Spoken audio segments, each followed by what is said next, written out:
Rion, qui est maire adjoint à Nantes et élu à Nantes Métropole. Si vous voulez bien me rejoindre, vous êtes en charge de l'énergie, du bâtiment et du climat dans ces deux collectivités. Et vous êtes amené à faire le propos de la fin. Et alors ce matin, on a eu une journée entière sur la performance énergétique, carbone et sur tous les autres sujets. Et on a démarré la journée par la rénovation. Et c'est une sorte de révolution, c'est-à-dire que la rénovation vient en tête des préoccupations de la profession aujourd'hui. Et j'avais donc envie de vous poser comme première question, une agglomération comme Nantes, une ville comme Nantes, qu'est-ce que vous pouvez faire pour accompagner la rénovation, pour faire en sorte que cette massification arrive réellement ? Eh ben, merci de m'accueillir et bonjour à tous et à toutes. Déjà, vous avez raison, ce matin, vous avez parlé de la rénovation, j'étais étonné dans le bon sens du terme, de voir que tous les sujets que vous avez abordés aujourd'hui, c'est des sujets qui sont à peu près sur mes ordres du jour toutes les semaines avec les services. Donc en fait, les problématiques qu'on a, nous, en tant que collectivité, sont les mêmes que vous pouvez avoir du côté maître d'œuvre, secteur privé, etc. Donc déjà, si on est d'accord sur le constat de la montagne qui est devant nous, de comment décarboner, enfin atteindre la neutralité carbone en 2050, c'est déjà pas mal. Sur la rénovation, nous, en tant que collectivité, on a un rôle en effet d'accompagnement. Donc, on utilise pour ça l'acronyme un peu barbare de PTRE, Plateforme territoriale de rénovation énergétique. Et en fait, notre travail, c'est de s'assurer que de la personne qui commence à vouloir rénover, ça peut être dans le privé, dans le public, plutôt dans le privé, pardon, mais que ce soit un logement ou du tertiaire ou autre, on l'accompagne bien et il n'y ait pas de sortie de piste, donc il aille vraiment jusqu'aux travaux. Donc pour ça, on va s'assurer d'avoir une plateforme téléphonique qui fonctionne, de faire du conseil neutre, objectif, qualitatif, de faire en sorte qu'après ils aillent vers un audit, etc.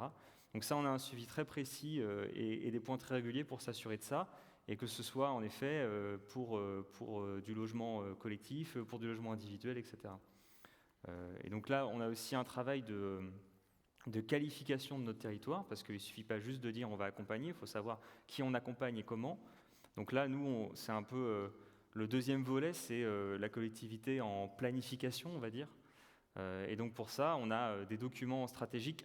Là, on parle de la question climat, en fait. Oui, on parle de la question climat. Comment, puisque vous parliez du carbone, comment est-ce qu'une collectivité peut même accompagner les professionnels à intégrer la question carbone, à intégrer la stratégie nationale bas carbone, et donc quels sont les outils que vous utilisez? Vous parliez de stratégie climat locale.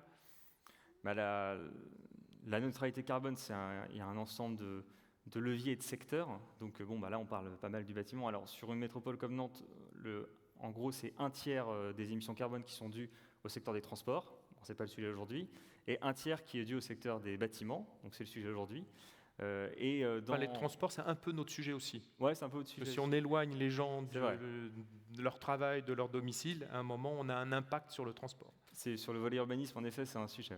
Sur la partie purement construction-rénovation, c'est un levier important. Donc là, vous avez dit, vous avez parlé de rénovation, donc ça c'est important parce que nous, en plus, en tant que collectivité, on attend vraiment le secteur privé là-dessus. On ne veut pas que construire du neuf, on veut aussi rénover tous les bâtiments existants.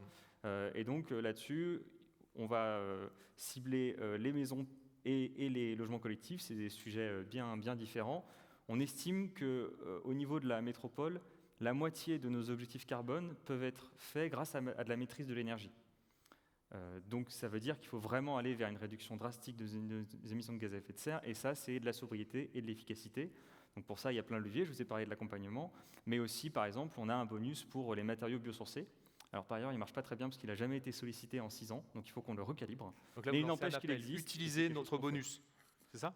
Faut utiliser notre bonus. Bon, je pense qu'il y a un problème sur la manière dont on l'a calibré, mais on regarde ça. En tout cas, en effet, c'est pour ça aussi qu'on fait le suivi, parce qu'en l'occurrence, cette chose-là ne marche pas, donc on va le réajuster, en effet. Et puis, vous êtes à la tête, comme toutes les collectivités, d'un grand patrimoine. Et on a parlé ce matin longuement du décret tertiaire qu'on a attendu très longtemps, là, qui crée pour la première fois sur les bâtiments une obligation de rénovation. On voit bien que derrière, il y aura peut-être pas seulement le tertiaire, mais peut-être le logement aussi, qui un jour aura droit à son obligation de rénovation. Comment est-ce que vous procédez à Nantes Métropole avec votre propre patrimoine sur cette question?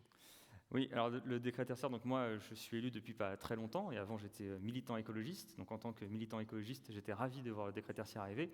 Et puis en tant que maintenant qu'élu en charge du bâtiment, je le vois comme une problématique positive, mais c'est vrai qu'on ne sait pas vraiment comment y faire face, c'est vrai. J'ai entendu l'intervention aussi tout à l'heure où vous avez parlé des labels en disant les labels, on ne sait pas trop ce qu'il y a derrière, ou en tout cas ça peut amener à des contresens parfois. Donc il faut aussi qu'on s'assure que de ne pas arriver à des contresens. Typiquement, le plus c'est moins aujourd'hui, quand on a un bâtiment qui ne passe pas en carbone, on fait sauter le photovoltaïque et puis tac, on passe le carbone. Donc bon, il faut absolument qu'on suive ça de près pour ne pas arriver à des contresens. Mais sur le décret tertiaire, c'est vrai que c'est un enjeu énorme pour nous parce que quand bien même on arrivera à mettre l'argent, ce qui n'est pas le cas, ou qu'on avait les services pour suivre ça, ce qui n'est pas le cas non plus, il faut s'assurer que le secteur privé puisse suivre le rythme. Donc je pense que là, on est face à un mur d'investissement. Nous, mais toutes les collectivités, et je pense aussi tous ceux qui gèrent du patrimoine, nous à Nantes, c'est 1 million de mètres carrés qu'on gère. Bon, on est devant un mur d'investissement qu'on sait, je vous avoue, pas tout à fait gérer, mais pour ça, on est en lien avec tous les acteurs du secteur pour travailler là-dessus ensemble et surtout structurer la filière de rénovation pour pouvoir industrialiser tout ce processus. Très bien. Un dernier mot. Après une journée comme celle-là, Energy Meeting, pour sa 2e édition à Nantes, a posé toutes les bases à la fois de la RE 2020 sur le neuf, sur la rénovation. Donc le mot de la fin vous revient.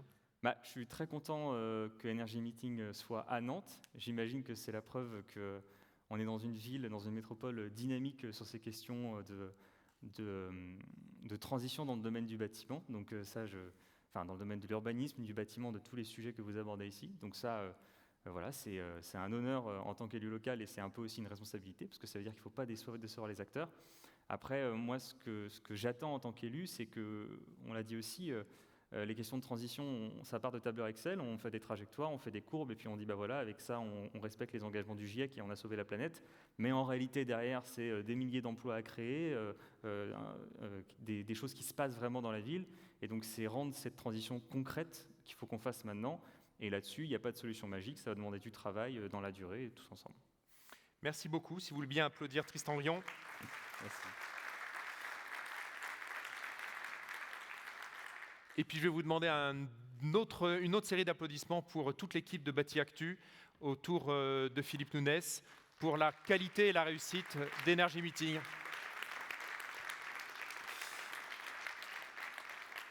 À l'année prochaine. Si Dios quiere.